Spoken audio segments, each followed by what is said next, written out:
Essa é uma aula de Geografia do segundo ano do ensino médio do Colégio Tiradentes da Polícia Militar, na qual eu vou falar sobre a primeira parte do tema População Brasileira. O tema da aula de hoje é a formação do povo brasileiro. Esse conteúdo ele está contido no volume 5 do Sistema de Ensino Positivo, entre as páginas 50 e 57. Eu começo essa aula falando sobre a diversidade do povo brasileiro, já que nós somos originários de diferentes matrizes étnicas e culturais. Esse é um quadro bastante famoso de uma artista plástica chamada Tarsila do Amaral. Ele foi pintado em 1933 e tem como título Operários, que retrata a diversidade de pessoas que foram necessárias para que trabalhassem a partir do grande desenvolvimento industrial brasileiro. No entanto, esse quadro muitas vezes ele é utilizado em um outro contexto, já que a artista pintou diferentes expressões de diferentes fisionomias, ou seja, diferentes matrizes que formaram o atual povo brasileiro. Então, na maioria das vezes, esse quadro é utilizado para ressaltar exatamente essa diversidade, essa quantidade de pessoas diferentes, de diferentes origens, que formam hoje as características fisionômicas, étnicas e culturais do povo brasileiro. A palavra-chave para que a gente entenda a formação do povo brasileiro é miscigenação. Segundo o antropólogo Darcy Ribeiro, a formação do povo brasileiro é derivada da confluência, do entrechoque e do caldeamento do invasor português com índios silvícolas ou campineiros e com negros africanos, uns e outros aliciados como escravos. O que o Darcy Ribeiro quis dizer com isso é que a miscigenação faz parte da história do povo brasileiro desde a sua formação. Mas não apenas pela miscigenação voluntária, mas a partir de um processo de dominação na qual uma etnia dominou outras a partir da sua absorção cultural e da incorporação de suas características, voluntárias ou não, à cultura que veio formar o povo brasileiro. A partir da definição territorial do Brasil, desde o início do século XVI, a miscigenação passou a ocorrer de uma forma mais ou menos intensiva. O que tem que ser ressaltado aqui é que isso é um processo recente, principalmente se comparado a outros povos que já têm origem mais antiga, origem a partir de outros processos. Então, como o território brasileiro ele foi formado a partir de condições muito específicas e relativamente a partir de um tempo que não é longo, não é um tempo considerado longo, a gente considera que essa miscigenação aconteceu em um tempo curto. E a principal característica dessa incorporação cultural ao longo desses 500 anos foi principalmente a subjugação de algumas populações por outras, ou seja, populações europeias, notadamente a portuguesa, subjugando populações indígenas nativas e, posteriormente, populações africanas. Sobre a população indígena, a contagem dessa população é muito incerta, varia muito, porém, há estimativas que prevêem entre 2 a 6 milhões de pessoas por volta do ano 1500, que foi quando os portugueses aportaram oficialmente em terras brasileiras. Essas populações, apesar de algumas vezes serem compreendidas como populações homogêneas, iguais, muito semelhantes, parecidas, na verdade compunham centenas de nações que habitavam o território do que hoje se conhece como Brasil. Dessas centenas de nações, 4 delas se destacavam principalmente pelo grande contingente populacional e pela grande área territorial que ocupavam. Essas nações são a nação Tupi-Guarani, Gê, Aruac e Caribe. Lembrando que quando a gente diz nações indígenas, a gente está se referindo a um conjunto de características das quais a gente trata alguns povos como pertencentes à mesma nação. Mas mesmo dentro dessas nações, eles não eram homogêneos. Então, tribos diferentes que partilhavam da mesma nação tinham normalmente uma raiz linguística. Então, o que aproximava esses povos eram principalmente suas línguas parecidas. O grande exemplo disso é a nação Tupi-Guarani, que na verdade são 2 nações distintas, a nação Tupi e a nação Guarani. Cada uma delas com diferentes tribos e diferentes características. Porém, as duas línguas, o tupi e o guarani, eram línguas muito assemelhadas. Então, isso justifica, em termos práticos, em termos didáticos, tratar as duas nações como uma em função da sua linguagem. Então, eu estou dizendo isso para ressaltar que, mesmo quando a gente junta essas características para caracterizar essas nações, ainda assim a gente está falando de uma grande diversidade. Diversidade de povos e, consequentemente, diversidade de culturas. Esse mapa mostra a abrangência das principais nações indígenas por volta do ano 1500. Então, como se pode observar, a abrangência delas era muito grande, às vezes entremeada e às vezes sobreposta. Mas o que a gente ressalta aqui é principalmente a quantidade de troncos linguísticos diferentes e a abrangência geográfica de cada uma delas. De acordo com o censo de 2010, aqueles 2 a 6 milhões de pessoas de origem indígena hoje se restringem a apenas 820 mil pessoas. Desse total, 430 mil, ou seja, pouco mais de 50% delas, vive na região da Amazônia Legal. E do total, cerca de 300 mil vive atualmente em áreas urbanas. É necessário ressaltar que os povos isolados não foram contabilizados no censo. Então, certamente esse número é maior, porém, esses povos isolados tendem a ser cada vez menores, devido à dificuldade de acesso e à pressão sobre o território a qual eles estão sempre sendo submetidos. E outro fato interessante e necessário de ser ressaltado é que a identidade indígena ela é definida principalmente com base em raízes étnicas e laços culturais, ou seja, necessariamente a pessoa que se autodeclara indígena, ela não tem obrigatoriamente que viver em uma aldeia, ela pode usar roupas contemporâneas e ela pode muitas vezes nem ser fluente naquela língua original. Esse mapa mostra as principais terras indígenas. É necessário que a gente ressalte algumas características, como, por exemplo, esse mapa ele não é atualizado, ele é do ano de 2014, e que essas regiões elas não estão íntegras. Então, essa é a demarcação formal da maioria delas, porém, grandes terras indígenas saltam aos olhos devido principalmente à localização na região amazônica, porém, alguns outros estados, como a gente pode observar, Rio Grande do Sul e Paraná, possuem áreas indígenas menores. A região Nordeste também tem mais áreas do que as que podem ser contabilizadas aqui, e o nosso exemplo, nosso exemplo mais próximo é o estado de Minas Gerais, que algumas pequenas terras indígenas são demarcadas, mas que, devido à escala do mapa, a gente não consegue observar todas elas sendo destacadas. E mesmo com essa demarcação, uma realidade desses povos indígenas são os conflitos por território. A maioria ocorre nas regiões norte e centro-oeste, que são as regiões de povoamento mais recente e que possuem terras cobiçadas devido principalmente a diferentes interesses econômicos. Esse mapa mostra o número de casos de conflitos em terras indígenas. A mesma observação vale para ele, são dados de 2013, então são dados mais antigos, que ainda assim ressalta a grande quantidade de casos de violência contra povos indígenas, mas esses números eles têm aumentado em anos recentes, devido principalmente à pressão sobre as terras indígenas para a exploração de determinados recursos, muitas vezes não legalizados e muitas vezes até clandestinos.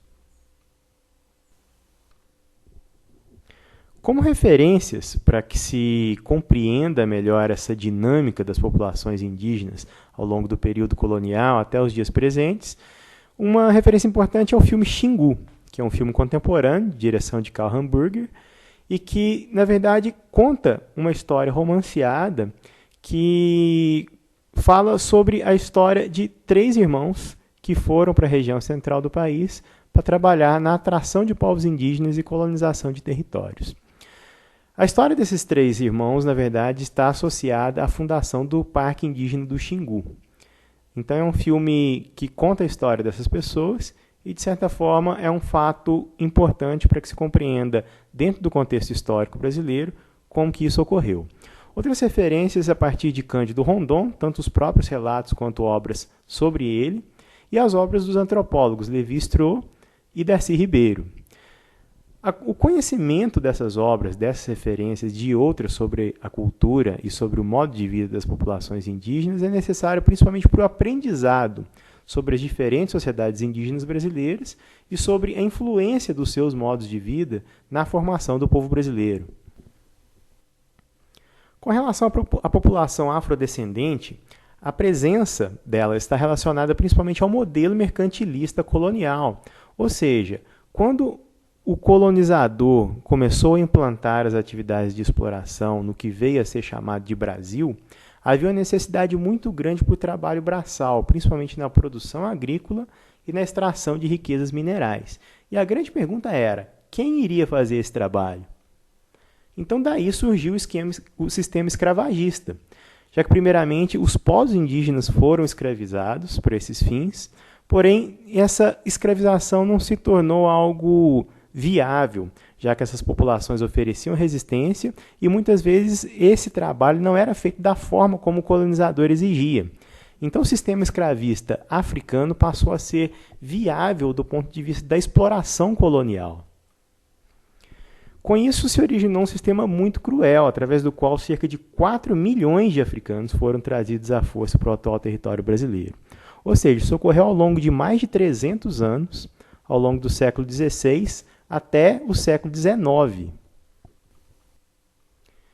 E de onde vieram essas populações? Principalmente de territórios que hoje compõem países como Angola, São Tomé e Príncipe, Gabão, Nigéria, Costa do Marfim e Benim. Todos países localizados ao longo do Golfo da Guiné, na África. E da mesma forma como as populações indígenas, esses povos não eram povos homogêneos, eram povos muito distintos, com base principalmente em suas características culturais. Etnicamente, 3 grandes grupos compuseram esses primeiros contingentes escravizados. Eram os Bantus, Nagôs e Iorubás. E essa população ela foi deslocada principalmente para a extração de ouro e depois, posteriormente, outras atividades, como lavouras de cana-de-açúcar, algodão, criação de gado, produção de café e trabalhos domésticos, o que fez com que essa população se distribuísse por grandes áreas do grande território brasileiro em formação. Esse mapa mostra as principais rotas de tráfico de africanos para a América. Então, todo esse contorno da costa oeste faz parte do que eu chamei de Golfo da Guiné e mostra de onde vieram os principais contingentes desses povos. Então, em países como Guiné, Nigéria e Angola. Dentre as heranças da população afrodescendente, uma herança social muito grande e manifesta, principalmente nas populações que ainda hoje fazem parte do povo brasileiro, são as desigualdades socioeconômicas as quais essa população original e, consequentemente, os seus descendentes passaram ao longo do tempo histórico. E a gente pode observar isso em dados socioeconômicos. Os próprios dados do censo, por exemplo, o último realizado em 2010, mostra que o índice de analfabetismo da população brasileira é de 9,6%. Ou seja, 9,6% da população brasileira não sabe ler e escrever. Porém, dentre esses 9,6%, entre a população branca, esse índice é de 6%. Ao passo que na população de afrodescendentes, que considera os autodeclarados pretos e pardos, esse índice é mais que o dobro, ele chega a 13%. Isso também pode ser observado na distribuição de renda, que na verdade ressalta a maior renda da população constituída por brancos. Então, em 2010, essa renda média da população constituída por brancos era de R$ 1.538, ao passo que pretos era de R$ 834 e pardos R$ 845. Ressaltando ainda que a renda média dos povos indígenas é ainda mais baixa, R$ 735. Como uma herança positiva, é sempre importante ressaltar o legado cultural e artístico que esses povos imprimiram na formação da cultura brasileira. São legados de valor fundamental para a formação e constituição da identidade do país, o que pode ser percebido em diferentes áreas, como, por exemplo, música, dança, festa, culinária, religiosidade e, inclusive, no idioma. Essa herança ela é mais marcante nas regiões Nordeste e Sudeste, principalmente devido à maior população de afrodescendentes nessas duas regiões.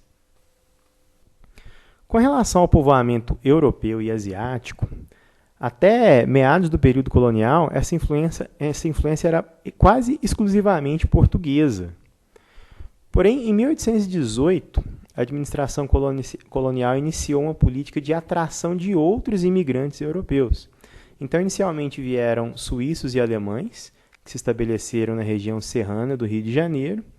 Porém, posteriormente, outros imigrantes de outras regiões da Europa vieram. E esse processo ele ficou conhecido pela intencionalidade de branqueamento da população brasileira. O que vinha a ser isso?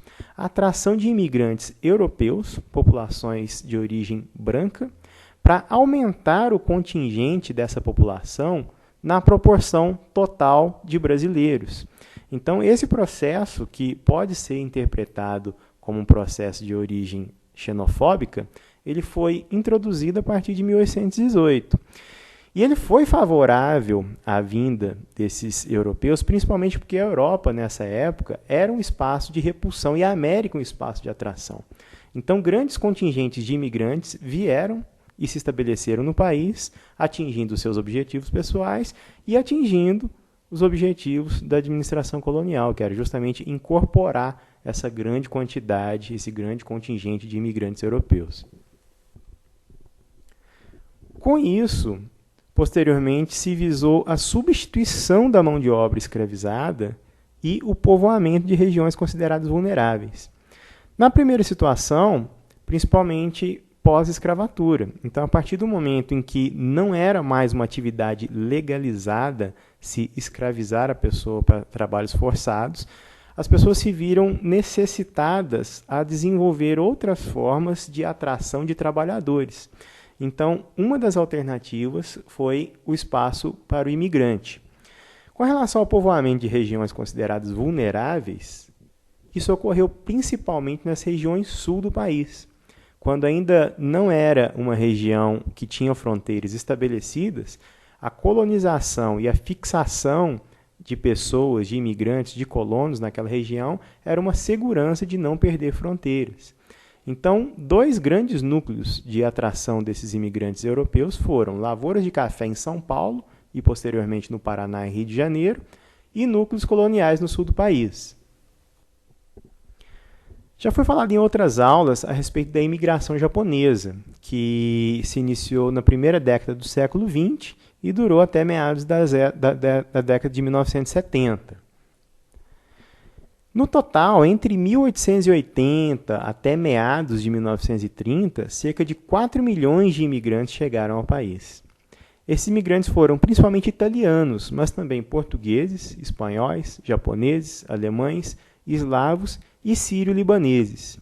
Sírio-libaneses porque, até então, Síria e Líbano faziam parte do mesmo território. Então, imigrantes dos dois países vieram também em uma leva grande, considerável. Com o tempo, houve uma diminuição do número de imigrantes, principalmente a partir da década de 1930. Isso ocorreu associado às promessas não cumpridas por parte dos agenciadores. Como exemplo, era a possibilidade de cultivar em terra própria, algo que foi prometido e muitas vezes não cumprido. A instabilidade econômica, provocada pela crise de 1919, também foi um fator preponderante, já que provocou a queda na exportação de café e afetou de uma forma muito impactante a economia brasileira. E uma lei que foi promulgada em 1934, que ficou conhecida como Lei de Cotas de Imigração. Essa lei previa que o Brasil aceitaria um número de imigrantes de até 2% do total de imigrantes dos últimos 50 anos, exceto portugueses, que tinham trânsito livre no país.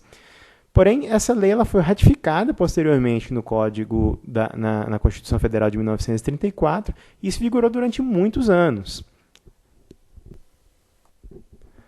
Com isso, a gente tem que diferentes matrizes que deram origem aos povos brasileiros foram formadas ao longo dos anos e, a partir delas, a gente tem o que hoje a gente consegue discernir como uma cultura heterogênea, uma cultura de diversidade, pautada principalmente nessas características. Sobre a atividade relativa a essa aula, vocês vão realizar a seção Cartografia da página 52. Com base no mapa, vocês vão responder as questões a partir dos itens A, B, C e D, que está relacionada à principal matriz que deu origem ao que veio a ser hoje o povo brasileiro. Com isso, a gente encerra essa aula. Lembrando que todo o material abordado aqui está contido nas páginas 50 a 57 do volume 5 do Sistema de Ensino Positivo. Até a próxima aula!